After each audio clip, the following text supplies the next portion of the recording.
कैलाश पर्वत की शांत और दिव्य ऊंचाइयों पर, जहां बर्फ से ढके शिखर आकाश को छूते हैं और निर्मल नदियां मधुर संगीत गाती हैं, भगवान शिव, जिन्हें महादेव के नाम से भी जाना जाता है, गहन ध्यान में लीन रहते थे। उनकी आंखें बंद थीं, लेकिन उनका अंतर्मन ब्रह्मांड के रहस्यों को समझने में व्यस्त था। उनके आसपास उनके प्रियगण नंदी, बैल और अन्य दिव्य प्राणी अपनी अपनी सेवा में तत्पर रहते थे, लेकिन महादेव की शांति में कभी बाधा नहीं डालते थे। एक बार कैलाश पर्वत पर एक जिज्ञासु और बातूनी राजकुमार पहुंचा। वो दूर देश से आया था और उसने भगवान शिव की महिमा और उनकी अद्भुत शक्तियों के बारे में बहुत कुछ सुना था। वो उनसे मिलकर ज्ञान और आशीर्वाद प्राप्त करना चाहता था। राजकुमार ने कैलाश पर्वत की चढ़ाई शुरू की। रास्ते में उसने कई साधुओं और तपस्वियों को देखा जो ध्यान में लीन थे। वो उनसे भगवान शिव के निवास स्थान के बारे में पूछता रहा और हर कोई उसे श्रद्धा और सम्मान के साथ आगे का रास्ता बताता गया। अंततः राजकुमार कैलाश शिखर पर पहुंचा। उसने देखा कि एक शांत और तेजस्वी योगी एक बाघ की खाल पर बैठे हैं। उनकी जटाएं फैली हुई हैं और उनके माथे पर चंद्रमा विराजमान है। ये भगवान शिव थे। उनके आसपास एक अद्भुत शांति और तेज व्याप्त था, जिसने राजकुमार को भीतर तक प्रभावित किया। राजकुमार उत्साहित होकर भगवान शिव के चरणों में गिर पड़ा और उन्हें प्रणाम किया। फिर उसने अपनी इच्छाएं और प्रश्न बताना शुरू कर दिया। वह जानना चाहता था कि जीवन का रहस्य क्या है, सच्ची खुशी कैसे प्राप्त की जा सकती है और उसे अपने राज्य को कुशलतापूर्वक चलाने के लिए क्या करना चाहिए। राजकुमार लगातार बोलता रहा, अपनी समस्याओं और जिज्ञासाओं को विस्तार से बताता रहा। उसने भगवान शिव से मार्गदर्शन और उत्तरों की अपेक्षा की। हालांकि भगवान शिव ने अपनी आंखें नहीं खोलीं और मौन रहे। राजकुमार कुछ देर तक प्रतीक्षा करता रहा, यह सोचकर कि शायद भगवान शिव ध्यान में गहरे लीन हैं और उसकी बातें सुन नहीं पा रहे हैं। उसने अपनी आवाज थोड़ी और ऊंची की और अपनी बातों को दोहराना शुरू कर दिया। फिर भी भगवान शिव मौन रहे। उनके चेहरे पर कोई भाव नहीं था, न तो क्रोध और न ही उत्सुकता। उनकी शांति अटूट थी। राजकुमार धीरे धीरे निराश होने लगा। उसने सोचा, क्या भगवान मेरी बातें सुन नहीं रहे हैं? क्या उन्हें मेरी समस्याओं में कोई रुचि नहीं है? उसका मन अशांत होने लगा। उसे लगा कि उसकी यात्रा व्यर्थ हो गई। कुछ समय बाद राजकुमार थक गया और चुप हो गया। उसने हार मान ली और बस भगवान शिव के सामने बैठा रहा, उनकी दिव्य उपस्थिति को महसूस करने की कोशिश कर रहा था।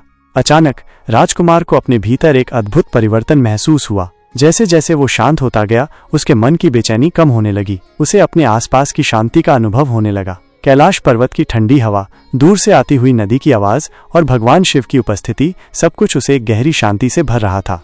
उस मौन में राजकुमार को वह ज्ञान प्राप्त होने लगा जिसकी वो तलाश कर रहा था। उसे एहसास हुआ कि बाहरी उत्तरों की तलाश में भटकने के बजाय उसे अपने भीतर की शांति और मौन में सत्य को खोजना चाहिए। उसे समझ आया कि सच्ची खुशी बाहरी परिस्थितियों पर निर्भर नहीं करती, बल्कि आंतरिक स्थिरता और संतोष पर आधारित होती है। जब राजकुमार पूरी तरह से शांत हो गया तो भगवान शिव ने धीरे से अपनी आंखें खोली। उनकी दृष्टि में करुणा और ज्ञान का सागर लहरा रहा था। उन्होंने राजकुमार की ओर देखा और मुस्कुराए। बिना कुछ कहे भगवान शिव ने अपना दाहिना हाथ उठाया और राजकुमार को आशीर्वाद दिया। उस आशीर्वाद में राजकुमार को वो सब कुछ मिल गया जिसकी उसने कभी कामना की थी, ज्ञान, शांति और अपने राज्य को न्याय और प्रेम से चलाने की शक्ति। राजकुमार आश्चर्यचकित था। उसने भगवान शिव से कोई उत्तर नहीं मांगा था, फिर भी उसे सब कुछ मिल गया था। उसे समझ आया कि कभी कभी मौन सबसे शक्तिशाली प्रार्थना होती है। जब हम बाहरी शोर और अपनी इच्छाओं के कोलाहल को शांत करते हैं तो ब्रह्मांड स्वयं हमारी आवश्यकताओं को पूरा करता है। भगवान शिव ने राजकुमार से कहा, हे राजकुमार, तुमने आज एक महत्वपूर्ण सबक सीखा है। सच्ची शक्ति और ज्ञान मौन में निहित है। जब तुम शांत होते हो तो तुम अपने अंतर्मन की आवाज सुन पाते हो जो तुम्हें सही मार्ग दिखाती है। ब्रह्मांड तुम्हारी हर आवश्यकता को जानता है और जब तुम धैर्य रखते हो और बिना मांगे प्रतीक्षा करते हो तो तुम्हें वो सब कुछ प्राप्त होता है जो तुम्हारे लिए आवश्यक है।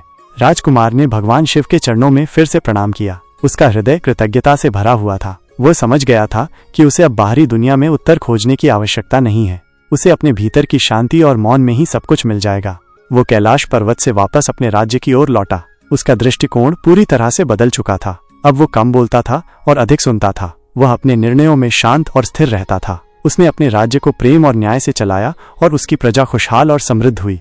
राजकुमार ने भगवान शिव के मौन के सबक को कभी नहीं भुलाया। उसने सीखा कि जीवन की सबसे बड़ी शिक्षाएं अक्सर शब्दों में नहीं बल्कि शांति और मौन में छिपी होती हैं। जब हम अपने भीतर के शोर को शांत करते हैं तो हम ब्रह्मांड की लय के साथ जुड़ जाते हैं और सब कुछ अपने आप सही समय पर हमारे पास आ जाता है। ये कहानी हमें सिखाती है कि मौन में कितनी शक्ति छिपी है। अक्सर हम अपनी इच्छाओं और प्रश्नों को लेकर इतने अधीर होते हैं कि हम ये भूल जाते हैं कि ब्रह्मांड अपनी गति से काम करता है। जब हम शांत रहते हैं और विश्वास रखते हैं तो हमें वो सब कुछ मिलता है जिसकी हमें वास्तव में आवश्यकता होती है, बिना मांगे ही। भगवान शिव का मौन हमें ये भी सिखाता है कि सच्ची शांति बाहरी दुनिया में नहीं बल्कि हमारे भीतर ही मौजूद है। जब हम अपने मन को शांत करते हैं और बाहरी डिस्ट्रैक्शन से दूर रहते हैं तो हम अपने आत्मा की आवाज़ सुन पाते हैं जो हमें सही दिशा दिखाती है।